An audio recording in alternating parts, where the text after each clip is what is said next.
전 세계의 경제를 휘청거리게 했습니다. 그때 미국의 많은 부자들이 스스로 목숨을 끊는 자살을 했습니다. 연방주택금융공사의 최고 재무책임자 대행자인 그가 자기 집 지하실에서 목을 메어 자살했고, 또 미국 부동산 경매 분야에 선두를 날리던 셀던 굿의 최고 경영자도 자기가 몰고 다니는 빨간색 제규어 승용차 안에서 권총으로 자살을 했습니다. 베어스탄스의 한 간부는 파산한 자기 회사를 사들인 JP 모건 체이스 회사에서 더 이상 일할 수 없게 된 것을 알고 나서 그는 29층 사무실에서 투신 자살을 했습니다. 그런데 안타깝게도 이런 경제적 위기가 다시 지구촌을 덮치는 것 아닌가 하는 우려의 뉴스들이 여기저기서 들려옵니다. 지난해까지만 해도 배럴당 100달러대에 이르렀던 원유가가 석유 과잉 공급과 세계 경제 침체로 인하여 배럴당 30달러대로 곤두박질 쳤다고 합니다. 그로 인해서 중국의 산유국들이 경제 위기를 맞고 있다고 합니다. 그러나 중동 산유국들의 경제 위기는 그들만의 문제가 아니라 거미줄처럼 얽혀있는 글로벌 경제 구조 속에서는 세계에 먹거리움을 드리는, 경제 먹거리움을 드리는 그런 사태가 아닐 수 없습니다. 수출로 먹고 사는 우리나라에 있어서 이 세계 경제 침체는 우리에게 치명타를 줄 수 있다고 전문가들은 이야기합니다. 실제로 우리나라 수출 주 상품인 석유화학, 조선, 자동차가 수출 감소를 하고 있습니다. 우리나라는 지난 4년 동안 연속 1조 달러 무역을 달성해왔던 나라인데 지난해에 전년 대비 11% 무역량이 감소하므로 1조 달러 무역 클럽에서 지난해 탈락을 했습니다. 희망을 가지고 출발해야 될 새해 벽두에 언론 매체들은 우리에게 밴 뉴스를 이처럼 전하고 있습니다. 우리가 걸어가야 될 2016년 한 해의 여정이 험난한 여정이 될 것을 예고하는 뉴스들입니다. 어떻게 해야 할까요? 하나님과 동행하는 여러분 되기를 축복합니다. 저는 이 시간 고통 속에서 기도로 하나님과 동행하며 위기를 극복했던 한나를 소개함으로 그를 통해서 우리에게 말씀하신 주의 음성을 함께 듣기를 원합니다. 한나에게는 결혼한 여성으로서 치명적인 고통이 있었습니다. 아이를 낳지 못하는 불임이었습니다. 이 한나의 그 상황을 오늘 1절 성경은 이렇게 소개합니다. 1절을 같이 읽죠. 시작. 에브라임 산지 라마다임 소빔에 에브라임 사람 엘가나라 하는 사람이 있었으니 그는 여로보암의 아들이요 엘리우의 손자요 도우의 증손이요 숲의 현손이더라. 누구를 소개하고 있습니까?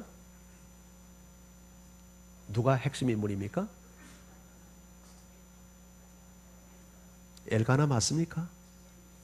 맞습니다. 엘가나를 지금 설명하는 내용이죠. 어디에 살고 있다고 말하죠? 에브라임 산지. 어디 사람이라고 합니까? 에브라임 사람이라고 합니다. 이렇게 보면 엘가나가 에브라임 지파 사람인 것처럼 이해가 되지만 동일한 족보를 소개하고 있는 역대상을 참고해 보면 엘가나는 에브라임 사람이 아니라 레위 지파 사람입니다. 레위 지파는 성직을 감당하는 지파의 사람이죠. 자, 그런데 그에게 두 아내가 있었다고 합니다. 자, 2절을 같이 읽어봅니다. 시작. 그에게 두 아내가 있었으니 한 사람의 이름은 한나요 한 사람의 이름은 분인나라. 분인나에게는 자식이 있고 한나에게는 자식이 없었더라. 엘가나에게, 여러분 레위 지파는 요새 우리로 말하면 목사님 지파입니다. 목사님 집안이에요. 아마 엘가나도 그런 성직 집안에 아마 직접 아마 그 상황을 보니까 성마에 가서 직접 일하는 분은 아닌 것 같아요. 그러지만 어떻든 성직 지파의 사람이 두 아내를 데리고 있었다. 그렇게 이야기를 합니다. 사무엘상이 시작되는 이 시기적 상황은 사사기 말기입니다. 근데 사사기에 보면 레위 사람들이 처벌받았다는 내용이 기록이 되고 있어요. 성직자가 목회자가 여러분 두 부인을 거느리고 산다면 그 목회자를 신뢰할 수 있겠습니까? 그런데 사사시대가 그랬습니다. 얼마나 영적으로 타락하고 도덕적으로 문란하고 하나님을 떠난 세상이었는가 하는 것을 보여주는 대목이죠. 이 엘가나 역시 레위지파 사람이요 성직의 집안이지만 두 아내를 데리고 살았습니다. 큰 부인의 이름이 누굽니까? 한나요. 둘째 부인의 이름은 분인나였다. 그런데 그 다음에 이어지면서 분인나는 아이들이 자녀를 낳았고 그리고 한나는 자식이 없었다. 이름이 역전됩니다. 처음 소개할 때 한나가 먼저 소개되는 것을 보면 한나가 첫 부인인 것이 분명해요. 그런데 자식을 낳는 문제 때문에 뒤로 밀립니다. 분인나가 먼저 소개되고 한나가 나중에 소개돼요. 자, 엘가나는 매년 성막이 있는 실로에 올라가서 하나님 앞에 제사를 드리는데 가족과 함께 올라갑니다. 그 상황을 4절 5절이 소개합니다. 같이 읽어볼까요? 시작. 엘가나가 제사를 드리는 날에는 제물의 분깃을 그의 아내 분인나와 그의 모든 자녀에게 주고 한나에게는 갑절을 주니 이는 그를 사랑함이라. 그러나 여호와께서 그에게 임신하지 못하게 하시니. 자, 엘가나가 매년 드리는 제사를 드리러 가서 제사를 드리는 날에 제물의 분깃을 나누는데 가족들에게 주는데 분인나와 그 자녀들에게 주고 한나에게는 갑자를 주었다. 그러니까 분인나에게 하나를 주면 한나에게는 둘을 줬는데 이유가 뭐 때문이죠? 한나를 사랑했기 때문이다. 그런데 한나가 임신을 하지 못했는데 누가 임신을 안 시킨 겁니까? 여호와께서 임신을 하지 못. 참 이걸 보면 좀 공평한 것 같다는 생각이 들잖아요. 분인나는 남편의 사랑을 좀 적게 받습니다. 그 대신 한나가 사랑을 많이 독차지하는데 하나님께서 애를 못 낳게 하는 거예요. 공평하신 하나님이라는 생각이 듭니다. 자, 근데 여기서 제물의 분깃을 나눈다는 말이 무슨 말인가? 제물을 더 나누는가? 하나님께 바치는 5가지 제사 중에 유일하게 화목 제물은 서로 제물을 나누어 먹습니다. 아마 이 식구들이 화목 제물을 드렸던 것 같아요. 그런데 이제 작은 부인에게는 하나를 주고 큰 부인에게는 둘을 주는데 그것은 큰 부인을 더 사랑했기 때문이다. 그런데 이것이 문제가 됐습니다. 6절 7절을 같이 한번 읽어보죠. 시작.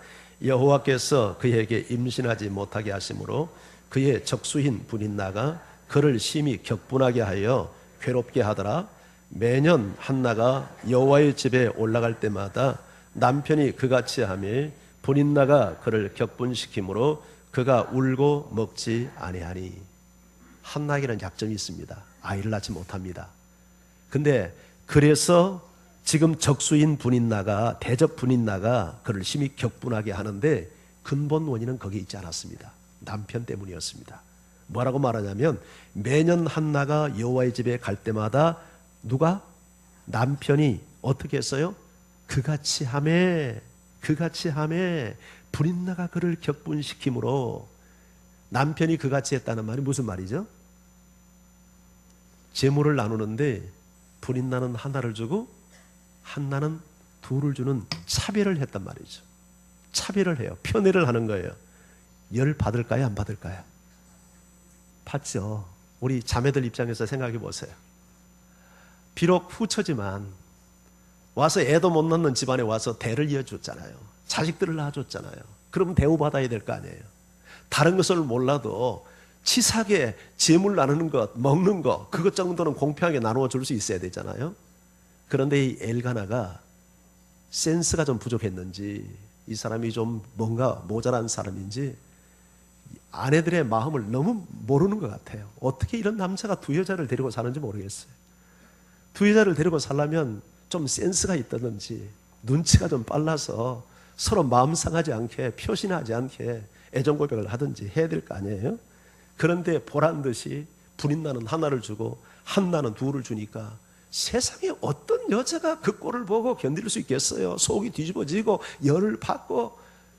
그런데 남편에게 못하니까 누구한테 해요? 웬만한 애를 못 낳는 한나한테 쏟는 거죠. 우리 그 성경에 보면 아담의 두 아들 가나와 이 가인과 아벨이 하나님이 제사를, 아벨 제사를 맡고 가인 제사를 안 받으니까 가인이 화가 나서 동생 돌로 쳐 죽이잖아요. 그게 사람의 마음이잖아요. 그러면 엘가나가 좀 지혜롭게 했으면 얼마나 좋아요. 그런데 표신하게 한나에게는, 그것도 자식도 없는 한나에게는 많이 먹으라고 둘을 주고 자식이 많은 불인나에게는 하나를 주니까 열받죠. 애까지 낳아주고 대를 이어줬고 공로자인데 사랑을 받아도 더 받아야 된다고 생각하는데, 그래서 한나를 그렇게 힘들게 하고 격분시키고 괴로움을 줬던 거예요. 자, 이런 상황에서 이 남편이 와서 이제 한나를 위로한다고 이제 위로합니다. 그래서 한나가 이제 징징 울고 밥도 안 먹고 하니까 위로를 한다고 8절 한번 보세요. 자, 8절 같이 읽어봅니다. 시작.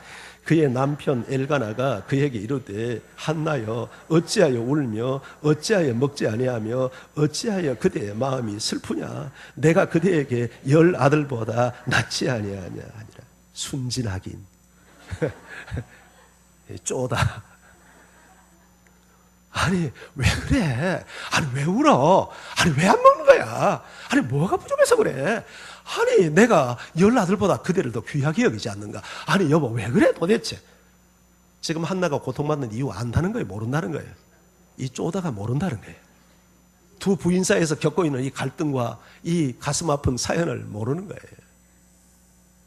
이런 남자가 어떻게 두 아내를 데리고 사는지 모르겠어요. 남편이라는 작자가 옆에서 위로를 한다는데 위로가 안 됩니다. 전혀 위로가 안 돼요. 네? 그래서 한나는 이 고통을 안고 어떻게 합니까? 하나님께 나갑니다. 하나님께 나가요. 자, 그게 10절 내용이에요. 자, 10절 같이 읽습니다. 시작. 한나가 마음이 괴로웠어 여호와께 기도하고 통곡하고. 누구한테 갑니까? 남편이라는 인간 전혀 옆에서 도움이 안 됩니다. 어떻습니까? 그대의 남편은 힘이 되고 격려가 되고 위로가 되고 남편 때문에 힘을 얻고 삽니까? 우리 자매님들 그렇습니까? 네, 할렐루야. 우리 남편들은 어떻습니까? 마누라 때문에 삶의 용기를 얻고 희망을 얻고 격려받고 에너지를 얻고 하십니까? 네. 할렐루야. 2층은 뭐 하는 겁니까? 근데 이게 사람 사는 모습입니다. 정말 기막힌 고통은요, 남편도 아내도 위로를 못 합니다. 그래서 우리가 하나님께 나가는 겁니다. 하나님께 나가서 어떻게 하냐면 여호와께 기도합니다. 통곡하며 기도합니다. 여러분이 문제를 당하고 고통을 당할 때 어떻게 합니까? 마음이 괴로울 때 어떻게 마음의 고통을 달랩니까? 어떤 사람은 동굴 속에 들어가서 우울증에 빠집니다. 동굴에 들어가서 다 사람도 안 만나고 누구하고도 말도 안 하고 동굴 속에 들어가서 겨울잠을 자는 그런 사람도 있습니다. 어떤 사람은 마음이 괴로우면 참이슬을 마십니다. 술 가져와 해가지고 술을 막 마셔댑니다. 그렇게 해서 잊으려고 합니다. 또 어떤 사람은 막 도박, 취미생활 막 산으로 그냥 들러 쏘다니는 이런 사람도 있고, 어떤 사람은 쾌락에 몸을 던지는 사람도 있습니다. 그런데 그건 바른 방법이 아닙니다. 또 그것이 너무 심한 사람은 자살도 해요. 제가 오늘 설교 서두에 소개했던 그 미국의 금융위기가 왔을 때 수많은 부자들이 돈을 잃고 권총 자살하고 투신 자살하고 목매어 자살하고. 그러나 그것은 문제를 해결하는 근본 방법이 아니죠. 바른 방법이 아니죠. 한나는 이 고통을 당할 때 하나님 앞에 나갔습니다. 여러분, 한나는 마음이 괴로울 때 이 사람 저 사람 붙들고 다시면서 남편 흉보고 불인나 흉보고 그렇게 하지 않았습니다. 남편에게 투정을 부리지도 않았습니다. 불인나와 머리채 잡고 이년저년하고 싸우지도 않았어요. 오로지 하나님 앞에 나가서 눈물을 흘리며 기도합니다. 더욱이 한나가 임신 못하는 게 자기 잘못입니까? 하나님이 태를 막았잖아요. 성경은 2번이나 한나를 임신시키지 못한 그 원인이 하나님께 있다고 2번이나 밝힙니다. 얼마나 억울합니까? 여러분, 사람이 자기가 잘못해서 고통을 당할 때는 감내합니다. 그러나 내 잘못이 아닌 누구의 잘못이나 운명으로 내가 이 고통을 경험할 때 얼마나 여러분 신세 타령을 하고 팔자속아 타령을 하고 마음이 비참해지고 고통스럽습니까? 그래서 한나는 이 이해할 수 없는 고통 앞에서 울고 음식을 먹지 못했던 겁니다. 그런데 중요한 것은 계속 울지 않았다는 겁니다. 사람이니까 너무 속상하니까 막 울고 그가 음식을 먹지 못하고 이렇게 했지만, 그러나 끝내 그는 정신을 차리고 하나님 앞에 나아갑니다. 그리고 기도합니다. 우리가 한나를 통해서 배워야 될 주의 음성입니다. 할렐루야. 여러분, 마음이 괴로울 때, 인생의 문제에 앞이 보이지 않을 때 하나님 앞에 나아갈 수 있기를 바랍니다. 울지 말라는 것 아닙니다. 울 수 있습니다. 통곡할 수 있습니다. 그러나 우리가 문제 해결을 위해서 궁극적으로 나가야 될, 여러분, 앞은 하나님 앞인 줄 믿습니다. 그리고 그분께 기도하는 일인 줄 믿습니다. 유다의 히스기야 왕도 그랬습니다. 그분은 참 믿음 좋은 왕입니다. 그런데 그가 나라를 다스리는 14년 될 때에 국가에 큰 위기가 불어닥칩니다. 북쪽 이스라엘이 아수르에게 멸망당하고 내킨 김에 남쪽을 치기 위해서 아수르 왕 사네립이 군대를 몰고 남쪽 유다를 점령합니다. 유다의 견고한 성읍들이 흠없이 무너져 내리고 이제 수도 예루살렘을 향하여 이 아수르 군대가 포위망을 좁혀옵니다. 그리고는 히브리 방언으로 이제 민심을 교란시키기 위해서 이 히스기야 왕 말 듣지 말고 사네립의 말을 들으라. 어느 신이 너희를 우리 손에서 건진 자가 있느냐? 이렇게 협박 공갈을 합니다. 그러니까 참모들이 나가서 우리가 당신들의 이 말을, 이 아수르 말을 충분히 아람 방언을 알아들을 수 있으니까 아람 방언으로 말하고 히브리 말로 하지 말라고 하는데, 이 사람들이 더 들으라는 듯이 히브리 방언으로 그 야유를 하고 비방을 하고 심리전을 펼칩니다. 그리고 한편으로는 협박 편지를 히스기야에게 보내서 좋은 말 할 때 빨리 항복해 하면서 협박 편지를 보냅니다. 그 상황을 히스기야가 어떻게 해석을 했냐면, 임신을 한 여자가 애 낳을 힘이 없다, 그렇게 표현을 했어요. 도저히 해결할 방법이 없다는 얘기죠. 지금 이 예루살렘 성에 고립되어져서 그 엄청난 대군, 북쪽 이스라엘을 멸망시킨 아수르 대군을 무슨 재간으로 물리칠 수 있겠어요? 인간의 어떤 수단과 방법으로도 해결할 수가 없어요. 그래서 이제 자기가 그 성전에, 그 궁궐에 있는 모든 금을 모으고 성전에 있는 금 기둥에 금까지 다 벗겨가지고 어마어마한 물량의 금을 가지고 이제 아수르의 왕의 마음을 달래기 위해서 정옥을 바치고 제발 좀 돌아가 달라고 요청을 했는데, 이 나쁜 아수르 왕 사네립이 금만 뚝딱 따먹고 군대를 물리지 않는 거예요. 인간의 방법이 실패하니까 히스기야가 이번에 하나님 앞에 나가기 시작합니다.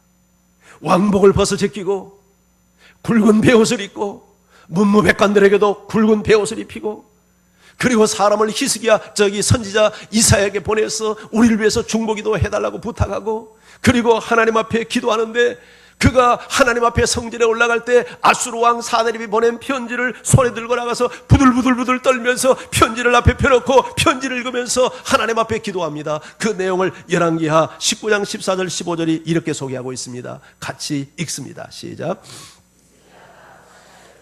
편지를 받아보고 여호와의 성전에 올라가서 히스기야가 그 편지를 여호와 앞에 펴놓고 그 앞에서 히스기야가 기도하여 이르되, 그룹들 위에 계신 이스라엘의 하나님 여호와여, 아수르 왕 사네립에게 보낸 협박 편지를 앞에 펴놓고, 하나님, 지금 이 아수르 왕이 이렇게 지금 협박하고 있습니다. 어찌하면 좋습니까? 하나님, 우리를 구원해 주소서.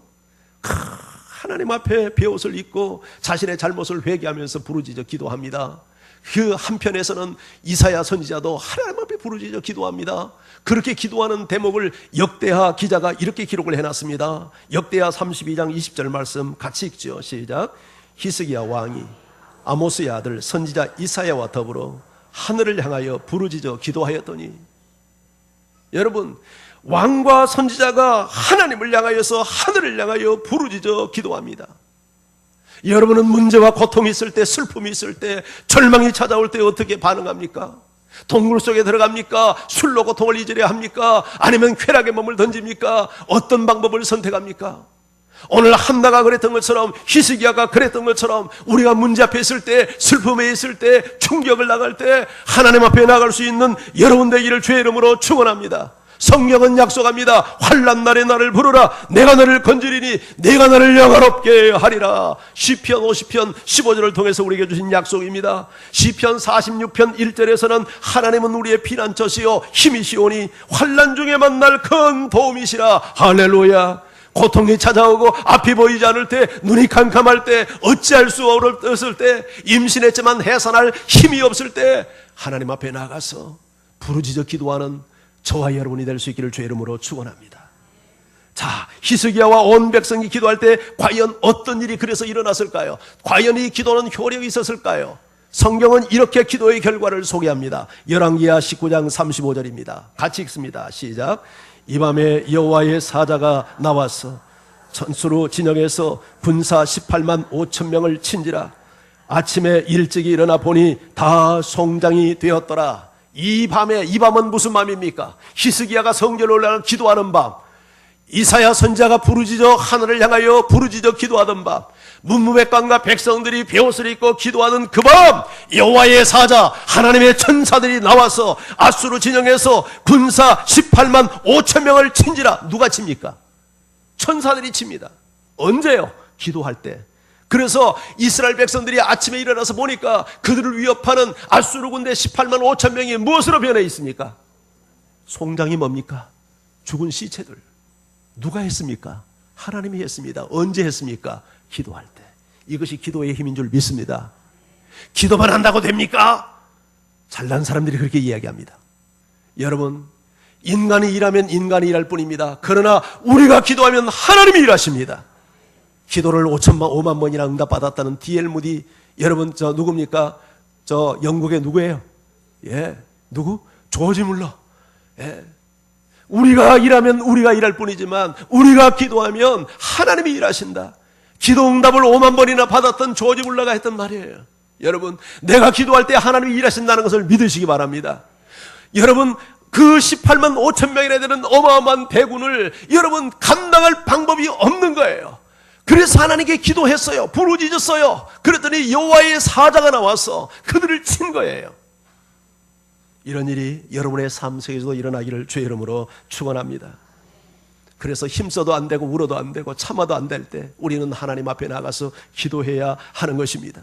그런데 이 사사시대, 사무엘상에 이 시작되는 시기는 사사시대 말기거든요. 이 사사시대는 두 가지가 없었어요. 첫째는 하나님의 말씀이 없었고 또 하나는 백성들에게 기도가 없는 시대였어요. 여러분, 사무엘상 3장 1절을 같이 한번 읽어봅니다. 자, 같이요. 시작. 아이 사무엘이 엘리 앞에서 여호와를 섬길 때에는 여호와의 말씀이 희귀하여. 여러분, 사사 말기, 그러니까 지금 이 사무엘이 아직 어려서 여호와 엘리가 지금 나라를 다스리고 있을 때, 영적 지도자로 있을 때 하나님의 말씀이 희귀했어요. 성경을 보십시오. 영적으로 타락하고 하나님과 멀어지면 하나님이 침묵합니다. 이외가 없습니다. 그러나 우리가 하나님을 가까이 하고 은혜 안에 살고 하나님을 갈망하고 사모하면 하나님은 반드시 말씀합니다. 아멘. 여러분들이 영이 건강한 사람은 말씀에 대한 사모함이 있어요. 아멘입니까? 그런데 영이 병들어 있는 사람은 하나님의 말씀을 거부합니다. 연속곡 봐도 성경 안 봅니다. 저녁에 잠을 자도 교회 나와서 말씀 안 들어요. 여러분, 카톡, 카카오 스토리, 페이스북은 다 하지만 성경 안 읽습니다. 그런데 영이 건강하면 우리 마음속에 하나님의 말씀에 대한 갈망이 생겨요. 갈망이 생겨요. 하나님과 멀어지고 죄에 빠지고 하나님을 부정하니까 하나님이 침묵해요. 말씀이 희귀해요. 말씀이 들려오질 않아요. 지도자들도 하나님의 말씀을 바르게 전하지 않아요. 그러니까 병든 거죠. 그러니까 하나님과의 동행이 안 되는 거죠. 말씀을 가까이 하기를 바랍니다. 무엇보다도 성경을 여러분 규칙적으로 읽는 여러분 되기를 바랍니다. 그리고 이 시대는 기도가 없는 시대였어요. 엘리 시대에 엘리의 제사장과 엘리의 아들들이 기도했다는 기록이 단 한 번도 사무엘상에 기록되지 않습니다. 그런데 엘리가 죽고 사무엘이 지도자가 됐을 때 제일 먼저 한 운동이 무슨 운동이냐면 기도 운동입니다. 사무엘상 7장 5절을 같이 읽어봅니다. 함께요. 시작. 사무엘이 이르되 온 이스라엘은 미스바로 모이라. 내가 너희를 위하여 여호와께 기도하리라. 사무엘이 지도자가 되고 나서 제일 먼저 했던 게 뭐냐면 미스바로 모이라는 거예요. 왜요? 내가 너희를 위해서 기도하겠다는 거예요. 우리 함께 기도하자는 거예요. 우리 잃어버린 기도를 회복하자는 거예요. 기도 운동을 일으키자는 거예요. 어떻게 우리가 하나님과 동행할 수 있습니까? 어떻게 하나님 앞에 가까이 갈 수 있습니까?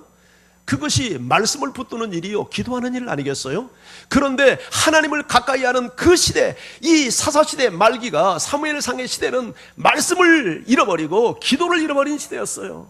하나님이 없는 시대였어요. 하나님이 왕되는 것을 거부하는 시대였어요. 그래서 자기 소견에 옳은 대로 행하는 시대였어요.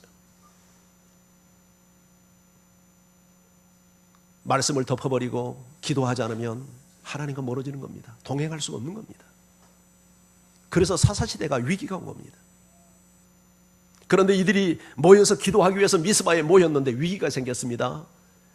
이 블레셋 진영에서 이 이스라엘 백성들이 미스바에 모였다는 이 소식을 듣고는 그 시간에 이 미스바에 모인 이스라엘을 치기 위해서 군대가 들이닥친 거예요. 얼마나 놀랄 일입니까? 백성들이 막 아우성을 칩니다. 그리고 이 사무엘 선지자로 하여금 우리를 위해서 기도해달라고 그냥 이 백성들이 벌벌벌 떠는 거예요. 그때 이 사무엘 선지자가 당당하게 서서 두려워하지 말아라. 그리고 하나님께 부르짖어 기도합니다. 온 백성이 기도합니다. 그런데 중요한 건 기도만 하지 않았습니다. 기도함과 동시에 젊은 사람들로 하여금 블레셋 군대가 닥쳐오니까 가서 그들은 전쟁하기 위해서 모인 무리들이 아니라 기도하기 위해서 모인 무리니까 변변한 무기도 없었을 거예요. 그러지 않았겠습니까? 어쩌면 산에서 나무를 꺾어 들고 돌멩이를 들고 어쩌면 그렇게 싸웠을지도 모릅니다. 그런데 한편에서는 젊은이들이 나가서 전쟁을 하고 한편에서 나이 드신 분들은 기도를 하는데 어떤 일이 일어나면 하나님께서 큰 우레를 발하여서 블레셋 진영을 어지럽혀. 그러니까 그날 전쟁의 승리를 이스라엘 백성들이 하는 겁니다. 그래서 그 지역뿐만 아니라 먼 블레셋 국경지역까지 치고 들어갈 수 있도록 하나님께서 승리를 허락해 주셨어요. 할렐루야. 그래서 전쟁의 승리가 돌아와서 여러분 이 사무엘이 거기에 돌을 하나 세우고 기념비를 세우고 그 돌을 에베네셀이라고 부르지 않습니까? 에베네셀이라는 말이 무슨 말입니까? 하나님께서 여기까지 우리를 도우셨다는 뜻입니다. 기도할 때 하나님이 돕습니다. 아멘. 기도할 때 하나님이 도와요. 엘리 시대에도요 사무엘상에 보면 전쟁이 2번이나 있었습니다. 블레셋과의 전쟁이. 그들이 전쟁이 들어왔는데 이 이스라엘 백성들이 말이죠 힘을 내가지고 와서 뭐 큰 소리치고 했는데 깨졌어요. 3,000명이 죽었습니다. 하나님의 법궤가 우리에게 없어서 그렇구나. 그래서 법궤를 들고 갑니다. 엘리의 두 아들들이 법궤를 들고 홈니와 비느하스가 법궤를 들고 들어가는데 더 크게 깨졌어요. 법궤까지 빼앗기고 3만 명이 죽습니다.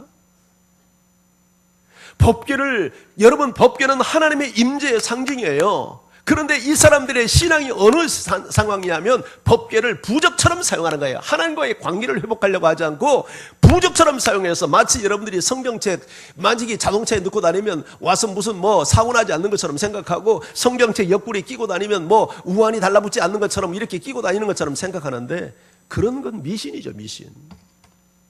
하나님과의 관계, 하나님은 인격자잖아요. 하나님과 나와의 인격적 관계를 형성해야 되는데 그러지 않고 죄는 버리지 않고 우상 숭배하고 기도도 하지 않고 말씀도 듣지 않고 법궤만 들고 나가면 이 길이라고 하고 소리를 지르는데 그 소리가 얼마나 큰지 블레셋 진영까지 그냥 진동할 정도로 소리를 지르니까 이 블레셋 사람들이 좁니다. 쫄아.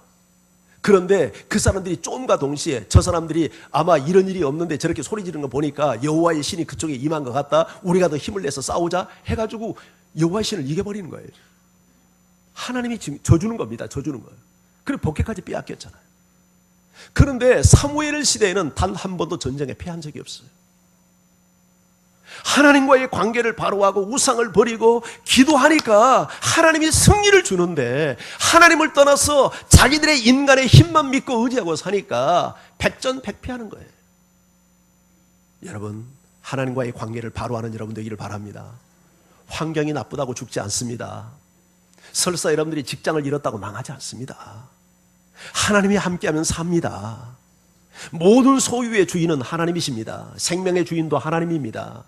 나라의 흥망성쇠는 하나님이 결정합니다. 우리가 그 믿음을 가지고 하나님 앞에 나가서 하나님과의 관계를 바로 회복하고 우리가 죄를 버리고 우상을 버리고 말씀 붙들고 기도하면 반드시 그런 사람에게 하나님은 은혜를 주십니다. 사무엘이 이 체험을 하고 난 다음에 백성들에게 이렇게 선언합니다. 사무엘상 12장 23절 같이 읽습니다. 시작. 나는 너희를 위하여 기도하기를 쉬는 죄를 여호와 앞에 결단코 범하지 아니하고 선하고 의로운 길을 너희에게 가르칠 것인즉 두 가지 죄를 범치 않겠다고 선언합니다. 하나는 뭡니까? 너희를 위하여 기도하는 것을 쉬는 죄를 결코 범치 않겠다. 기도를 쉬는 것은 죄라고 생각합니다.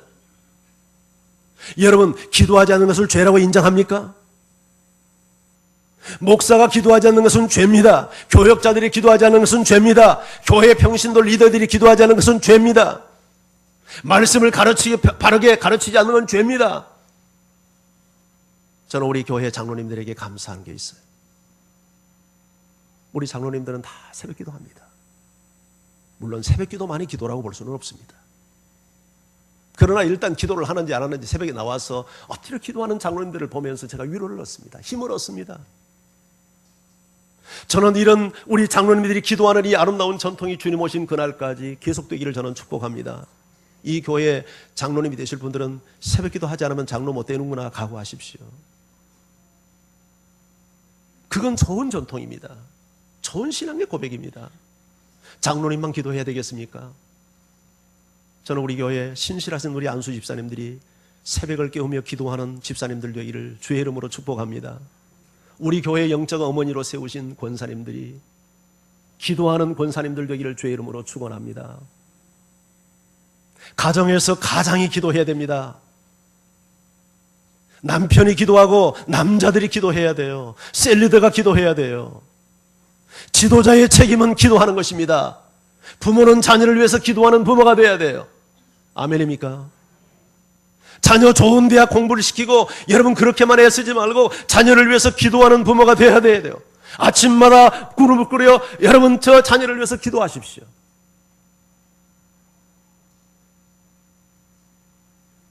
내일부터 시작되는 특세는 2016년뿐만 아니라 앞으로 여러분의 인생 속에 무너진 새벽재단을 수축하는 출발점이 되기를 주의 이름으로 축원합니다. 내일부터 시작되는 새벽기도에 여러분 다 참여하십시오. 저 김포 멀리 사서 차 타고 오신 분들도 다 오십시오. 이럴 때 우리가 한번 새벽기도 경험하지 않으면 언제 하겠습니까? 하나님이 주신 기회입니다. 하나님 만나는 기회입니다. 내가 새벽재단을 쌓고 무너진 재단을 수축할 수 있는 기회입니다. 미스바에 온 백성이 모였습니다. 저 단에서 저 부엘 새벽까지 온 지역의 사람들이 모여들었습니다. 우리가 내일부터 시작되는 닷새 동안의 특세는 온 교회가 함께 모이는 그런 기도가 되기를 원합니다. 우리 리더들뿐만 아니라 모든 성도들, 지난주 갓 나온 우리 성도들까지 함께 나와서 기도할 때 우리 하나님께서 영광을 받으시고 우리 교회의 주의 영광을 드러내시고 우리 교회에 부흥을 주시고 여러분들의 문제를 치료하시고 해결하는 그런 놀라운 응답의 역사를 허락하실 줄 믿습니다. 우리가 세상을 살면서 두 가지 균형을 유지해야 돼요. 내가 해야 할 일은 내가 해야 합니다. 내가 해야 될 일까지 하나님께 해달라고 요청하는 것은 잘못입니다. 그러나 내가 할 일을 내가 해야 되면 반드시 기도하면서 해야 됩니다. 공부하는 학생은 열심히 공부해야 돼요. 그리고 기도하면서 공부해야 돼요. 사업을 하신 분도 사업을 열심히 경영의 원리를 따라 정직하게 사업을 하고 부지런히 하면서 기도하면서 해야 돼요. 어느 할아버지가 손자를 데리고 모트놀이를 하고 있었습니다. 얘야 열심히 공부해야 된다. 그리고 교회 열심히 다니면서 열심히 기도해야 돼. 이 손자는 열심히 공부하라는 말은 이해했는데 열심히 기도하라는 말은 이해가 안 됐습니다. 할아버지 꼭 기도를 열심히 해야 돼요? 그렇게 물었어요. 할아버지가 두 손으로 노를 잡고 있다가 한 손 왼손 노를 들어서 보트 위에 올리고 오른손 노만 가지고 노를 쳤습니다. 배가 어떻게 됩니까? 앞으로 가지 않고 제자리를 맴돌기 시작을 했습니다. 얘야 이것이 열심히 공부해야 될 것과 열심히 기도해야 될 이유를 안다. 네가 공부만 하고 기도를 안 해도 네가 기도만 하고 공부를 안 해도 이 배가 제자리를 맴도는 것처럼 성장이 없단다. 열심히 공부하면서 열심히 기도하렴. 할아버지가 지혜롭게 어린 손자에게 가르친 원리지만 인생의 원리요 신앙의 원리예요. 무슨 일을 하든지 최선을 다하십시오. 그러나 최선을 다하여 기도하는 여러분 되기를 주의 이름으로 축원합니다. 기도할 때 하늘문이 열립니다. 기도할 때 하늘의 능력이 임합니다. 기도할 때 하나님의 지혜가 임합니다. 기도할 때 믿음의 야성, 담력이 생깁니다. 기도할 때 헌신의 기품이 회복되는 겁니다. 기도할 때 전도의 능력이 주어집니다. 기도할 때 사역을 감당할 수 있는 은사가 우리에게 입혀지는 것입니다. 기도 없는 하나님과의 동행, 그건 상상할 수 없는 일입니다. 기도 없는 건강한 신앙생활 있을 수 없습니다. 기도는 우리가 하나님에게 무엇을 받는 수단이기도 하지만 더 본질적인 기도의 의미는 우리 하나님과의 친밀한 교제입니다. 서로 사랑하는 사람은, 서로 친한 사람은 늘 만나 교제하기를 기뻐합니다. 그러지 않습니까? 우리가 모세가 하나님과 만나 기도하는데 친구를 만나서 이야기하듯 하나님과 모세가 그렇게 만나서 늘 대화했답니다. 이것이 기도의 핵심 아닐까요? 늘 하나님 앞에 무슨 일이 있으면 고하고 아뢰고, 좋은 일도 나쁜 일도 아뢰고, 하나님이 그랬니? 그랬구나. 그럼 내가 너 도와줄게.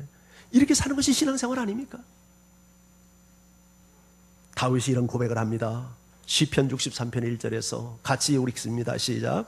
하나님이여, 주는 나의 하나님이시라. 물이 없어 마르고 황폐한 땅에서 내 영혼이 주를 갈망하며 내 육체가 주를 앙모하나이다. 자, 여기 보면 다윗의 시입니다. 이건. 자, 내가 간절히 물이 없어 마르고 황폐한 땅에서 주를 갈망함같이 주를 앙모하나이다. 그런데 이 찾고 갈망하고 앙모하는 대상이 누굽니까? 대상이 누구죠? 하나님입니다. 하나님.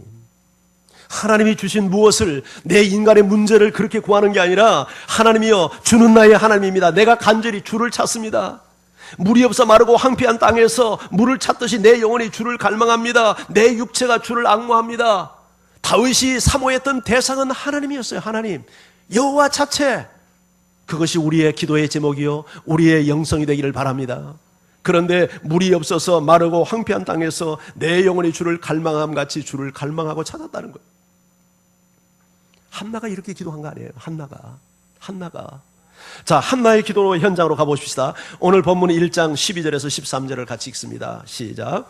그가 여호와 앞에 오래 기도하는 동안에 엘리가 그의 입을 주목한즉 한나가 속으로 말하며 입술만 움직이고 음성은 들리지 아니하므로 엘리는 그가 취한 줄로 생각한지라. 자, 여호와 앞에서 기도하는데 어떻게 기도합니까? 한나의 기도의 특징을 한번 찾아보세요. 어떻게 기도했죠? 오래 기도했잖아요. 일단 오래 기도하는 게 무슨 말입니까? 이건 간절함의 기도의 표현입니다. 기도하는데 한 5분 기도하고 일어난 사람이 깊이 있는 기도가 가능하겠습니까? 간절한 기도가 그렇게 표현되겠습니까? 정말 어떤 기도의 제목을, 간절성을 가지고 하나님께서 내 기도에 응답하지 않으면, 도저히 일어설 수 없는 상황이라면 한 5분, 2, 3분 기도하다가 필도 없이 일어설 수 있겠느냐고요.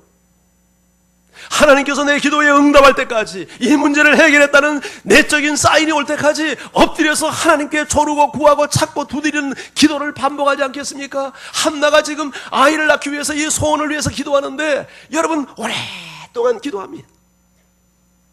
그리고 기도하는 태도를 한번 보십시오.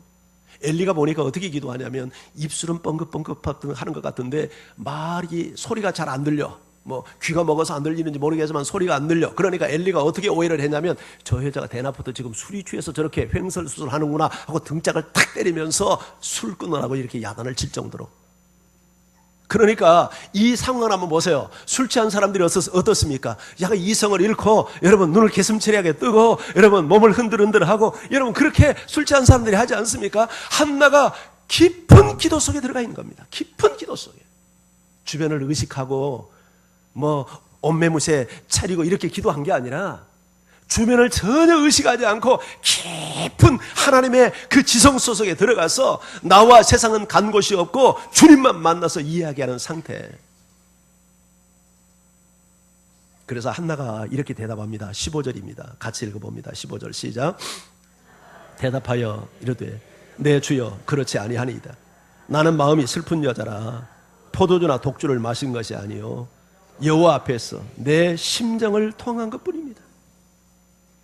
지금 한나가 깊은 기도 속에 들어가 있어요. 심정을 통했대요. 마음을 통했대요. 여러분 기도할 때 어떻게 합니까?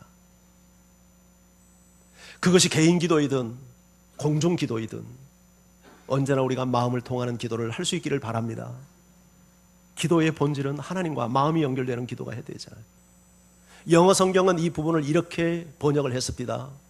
Pouring out my soul to the Lord. 이 말이 무슨 말이에요? Pouring out이란 말은 쏟아내고 있습니다. Pouring, 계속 현재 진행형이죠. 쏟고 있다는 게 계속 지금 쏟아내고 있습니다. 무엇을? My soul, 자기의 혼, 그러니까 마음보다 더 어떤 면에서 더 깊은 의미를 갖고 있는 이 soul을, 영혼을 지금 하나님 앞에 쏟고 있습니다. To the Lord, 여호와께. 우리가 기도할 때 영혼을 쏟는 기도. 한나가 지금 입술을 뻥긋뻥긋 하는데 소리가 들리지 않아서 엘리가 술 취했다고 오해했지만 지금 그 기도는 어떤 기도냐면 영으로 하는 기도요, 마음으로 하는 기도요, 마음을 쏟는 기도요, 영혼을 쏟는 기도요. 하나님을 만나는 지금 친밀한 그 임재 앞에서의 하나님의 손목을 잡는 기도 아닙니까? 그렇게 기도해 본 적이 있습니까?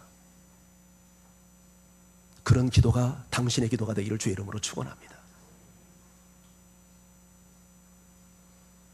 기도 내용은 이것입니다. 11절을 같이 보겠습니다. 11절 함께요. 시작. 서원하여 이르되 만군의 여호와여, 만일 주의 여종의 고통을 돌아보시고 나를 기억하사 주의 여종을 잊지 아니하시고 주의 여종에게 아들을 주시면 내가 그의 평생에 그를 여호와께 드리고 삭도를 그 머리에 대지 아니하겠나이다. 서원 기도죠. 하나님 아들 주십시오. 이 여종의 고통을 돌아보시고 아들을 주시면 이 아들을 내가 여호와께 드리겠나이다. 아들을 얻기 위해서가 기도하는 게 아니죠. 지금 자식을 얻는데 이 자식을 자기가 소유하지 않고 하나님께 드리겠다는 거예요. 자, 여기에 깊은 메시지가 있습니다. 여러분, 한나 아이 못 낳는 게 누가 태를 막았죠? 하나님이 막으셨어요. 하나님이 왜 막은 줄 아세요? 이 기도를 하기 위해서 막는 거예요. 이 기도가 무슨 기도인데요? 자식 주시면 내 자식 삼지 않고 하나님 자식 만들겠습니다. 하나님은 이스라엘이 영적으로 타락하고 지도자들이 병들고 영적으로 하나님을 무시하고 깔보는 이런 시대가 된 시대에 이 민족을 다시 회복시키기 위해서 위대한 하나님의 사람을 보내기를 원했는데 그 하나님의 사람을 한나를 통해서 보내기를 원했던 거예요. 그래서 한나로 하여금 아이를 낳지 못하게 했어요. 오랫동안 아이를 낳지 못했어요. 불이 나가 난 자식들은 복수로 표현되어 있습니다. 아들도 여럿이 낳고 딸도 여럿이 낳았다는 것은 오랜 세월이 지났다는 거예요. 그런데 그 오랜 세월 지난 동안 아이를 갖지 못한 한나 절망했죠. 아, 나는 이제 끝났구나. 그런데 하나님께 기도합니다. 전능하심을 믿고 기도합니다. 하나님 자식 주시면 이 자식은 내 자식 아닙니다. 이건 하나님의 것입니다. 제가 하나님께 돌려드리겠습니다. 그래서 그 대신 자식을 자에게 주셔서 이 고통만큼은 좀 잊게 해주세요. 하나님은 그 기도를 드리도록 준비시켰던 겁니다. 한나를 준비시킨 겁니다. 여러분, 한나에게 있어서 여러분 이 사무엘만이 하나님께 바쳐야 될 자식입니까? 내게 주신 자녀들은 여러분 내 소유입니까? 우리 한나와 같은 기도를 우리가 할 수 있기를 바랍니다. 자식을 내 소유화하면 그 자식은 세속적인 사람이 되고 말 겁니다. 그러나 이 자식을 하나님의 자식입니다. 하나님께 올려드리고 하나님의 기쁨이 되도록 이 아이를 하나님께 헌신시키면 이 아이는 민족을 살리는 지도자가 될 수 있고 교회를 살리는 위대한 하나님의 종이 될 수 있고 이런 역사가 여러분의 가정에서도 일어날 수 있다고 믿습니다. 내 생명, 내 소유, 내 자녀 우리가 하나님께 드리고 살면 하나님은 영광을 받고 위대한 일을 행하십니다. 한나를 통해서 드려야 될 오늘 결정적인 교훈입니다. 지난달 12월 12일 날 MBC 휴먼 다큐라고 하는 그 프로에서 사람이 좋다라는 그 프로가 있더라고요. 가수 이승철 압니까? 무슨 노래 불렀습니까? 네버 엔딩 스토리, 인연. 그 정도는 저도 압니다. 저 사람이 상당히 까칠한 사람이더라고요. 이혼 경력이 한 번 있는 사람입니다. 지금 살고 있는 부인이 둘째 부인입니다. 근데 이분이 이번에 휴먼 다큐에 나온 것이 데뷔 30년이 됐더라고요. 이번에. 그래서 기념으로 저 사람이 이번에 MBC에서 휴먼 다큐를 찍었어요. 그리고 지금 3년째 계속해서 올해를 빛낸 10대 가수에 들어갔습니다. 근데 저분이 부인하고 같이 나와서 뭐라고 말하냐면 하루의 삶을 새벽 기도로 시작한답니다. 지금 현재 부인, 둘째 부인 박현정 씨가 믿음이 굉장히 좋은 분이에요. 그 부인을 만나가지고 예수 믿게 되었고 부인 따라서 새벽 기도를 다니게 됐대요. 근데 뭐라고 하냐면 새벽 기도 하면서 하루의 삶을 시작하니까 너무 마음이 편하고 좋다고 이렇게 이야기를 해요. 그 방송에 나왔어. 근데 그뿐 아닙니다. 자기가 나가는 그 새벽 기도 나가는 교회가 조그마한 개척교회인데요, 피아노가 없답니다. 근데 자기가 손때 묻은 피아노, 자기 분신 같은 피아노, 그 피아노를 치면서 네벤등 스토리를 작곡했고 2년이라는 노래를 작곡했는데 그 피아노를 그 교회에 기증을 한 겁니다. 물론 새 피아노 다시 샀지만 가수가 피아노 없이 작곡을 할 수 없고 노래할 수 없으니까 주일 낮은 주차 봉사를 합니다. 그리고 아프리카에 집 없는 사람들을 위해서 집 지어주는 봉사활동을 합니다. 그런데 자기가 믿음 생활을 하면서부터 자기 인생이 이렇게 변화되었답니다. 근데 거기서 그 말은 하지 않았어요. 내 인생이 이렇게 달라진 출발점이 뭔지 아세요? 제가 새벽 기도하면서부터 이렇게 달라졌어요. 이렇게 말하지 않았어요. 근데 제가 들으니까 그렇게 들려요. 내 인생이 이렇게 어떻게 달라진 줄 아세요? 제가 믿음이 없었지만 제 아래 따라다니면서 새벽 기도하면서 내 인생에 이런 변화가 왔다고 그렇게 이야기를 하는 거예요.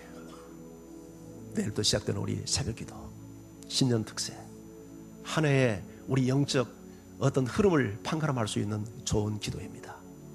하나님께서 우리에게 날씨도 따뜻하게 만들어 주셨는데 새벽을 다 깨워서 그동안에 새벽기도 하지 않은 분들이 이번에 다 나와서 우리 새벽기도하고 앞으로 우리의 일생은 새벽을 깨우며 주님과 함께 동행하는 삶이 살아가는 그런 출발점이 되기를 바랍니다. 저 멀리서 다른 동네 사신 분들도 오시기 바랍니다. 우리 동네 오신 분들은 걸어서 오십시오. 멀리 오신 분들이 주차할 수 있도록 이런 배려해 주시기 바랍니다. 그런 복된 시작이 우리 내일 아침부터 5시 동안 우리 시작되기를 원합니다. 우리 같이 찬양하십시오.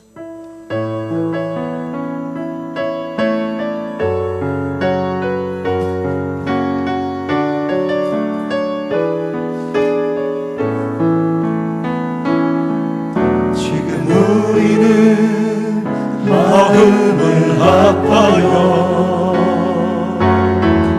진정으로 찬양할 때에 모이자 하나의 자 우리가 갈 길이라 찬양과 정성을 다해 기도하 주님께서 기도하신 것처럼 말씀 속에 권능으로 임하시니 사랑으로 하나되자 우리의 젊은 모두 다해 주님께 기도하며 온 세상에 주의 사랑 전하리라.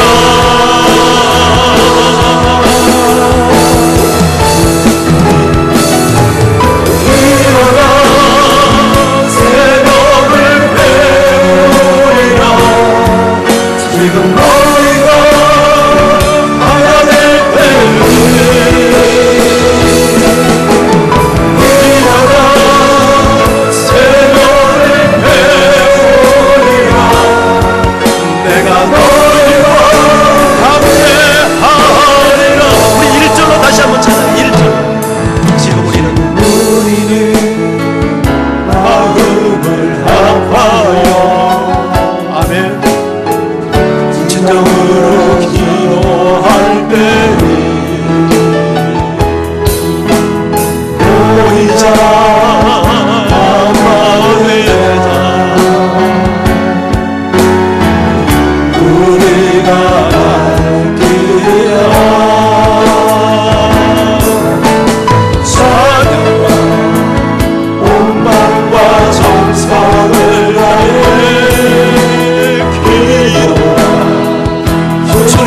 주님께서 기도하신 것처럼 말씀 속에 오늘로 임하신 사랑으로 나가리라. 우리의 전부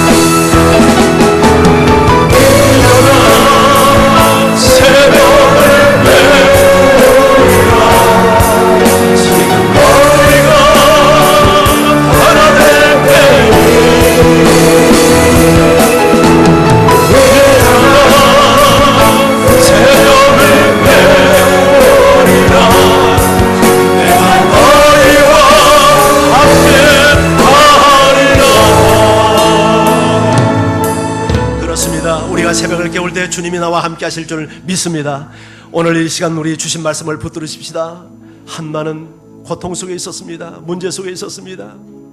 그렇다고 사람을 쫓아다니며 하소연하지 않았습니다. 남편에게 투정하지 않았습니다. 자기를 괴롭히는 불인나와 맞서서 싸우지 않았습니다. 하나님을 찾습니다. 하나님에게 가서 웁니다. 하나님께 기도합니다. 하나님께서 기도에 응답하셨습니다. 아들을 주십니다. 민족의 지도자를 주셨습니다. 우리도 기도할 때 이런 역사가 일어날 줄 믿습니다.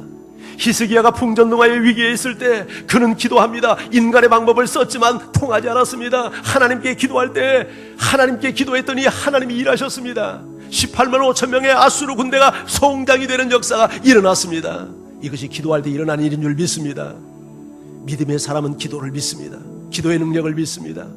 여러분, 이성주의자가 되지 마십시오. 기도의 사람이 되십시오. 말씀 붙드는 사람이 되십시오. 하나님 앞에 순복하십시오. 겸손하십시오. 그냥 엎드리십시오. 기도하십시오. 믿고 구하십시오. 하나님이 응답할 줄 믿습니다. 하나님과 친밀한 교제가 있기를 원합니다. 하나님과 교제하세요. 하나님을 찾으세요. 주를 갈망하세요. 이것이 우리의 기도의 본질입니다. 이 시간 나같이 기도하고 내일부터 시작되는 특세에 내 자신이 이 자리를 채우며 기도할 것을 결단하며 함께 우리 기도의 자리로 나갑니다.